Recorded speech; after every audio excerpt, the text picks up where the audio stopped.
राशि news channel, सच है तो बोलेगा। संस्कृति मंत्रालय भारत सरकार द्वारा आजादी की 75वीं वर्षगांठ के उपलक्ष्य में 26 जुलाई से 30 जुलाई तक वाराणसी में आजादी के अमृत महोत्सव के अंतर्गत 22वें भारत रंग महोत्सव में श्री नागरी नाटक मंडली के संयुक्त तत्वावधान में 5 नाटकों का मंचन श्री मुरारी लाल मेहता प्रेक्षागृह में किया जाएगा। 26 जुलाई से शुरू हो रहे भारत रंग महोत्सव कार्यक्रम का उद्घाटन मुख्य अतिथि पद्मश्री राजेश्वर आचार्य द्वारा किया जाएगा, जिसमें भारतेंदु नाट्य अकादमी के अध्यक्ष विशंकर खरे, डॉक्टर संजय मेहता, डॉक्टर अजित सेंगल उपस्थित रहेंगे। इस कार्यक्रम के उद्घाटन समारोह की अध्यक्षता राष्ट्रीय नाट्य विद्यालय निदेशक प्रोफेसर रमेश चंद्र गौड़ करेंगे एवं स्वागत वक्तव्य रामजी बाली का रहेगा।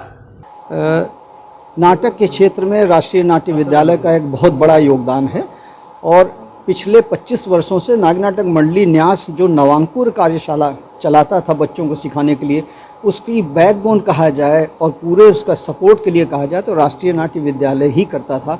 वहीं से हमें टीचर मिलते थे, क्योंकि ये बहुत बड़ी और बहुत वास्ट कलाएँ हैं इसमें और विभिन्न क्षेत्रों में इसके जो है स्पेशलिस्ट होते हैं जो सिखाते हैं।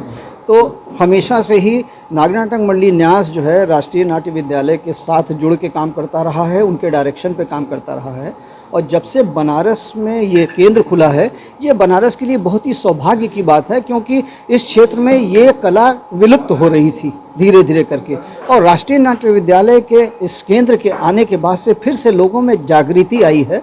और जो ये लोग सिखा रहे हैं, यहाँ नंबर ऑफ सीट्स अभी बहुत कम है, उम्मीद करता हूँ भविष्य में ये बढ़ जाएंगी, लेकिन जो लोग पढ़ करके निकल रहे हैं, जो लोग विद्या को जान रहे हैं, वो भविष्य में इसको अपने प्रोफेशन के रूप में भी अपना सकते हैं। ये बहुत बड़ी बात है। और आजकल ज़्यादातर बहुत से ऐसे बच्चे हैं जो पढ़े लिखे होकर के और ग्रेजुएशन में कर रहे हैं, पोस्ट ग्रेजुएट हैं, वो लोग इस विधा को सीख रहे हैं और सामने आ रहे हैं।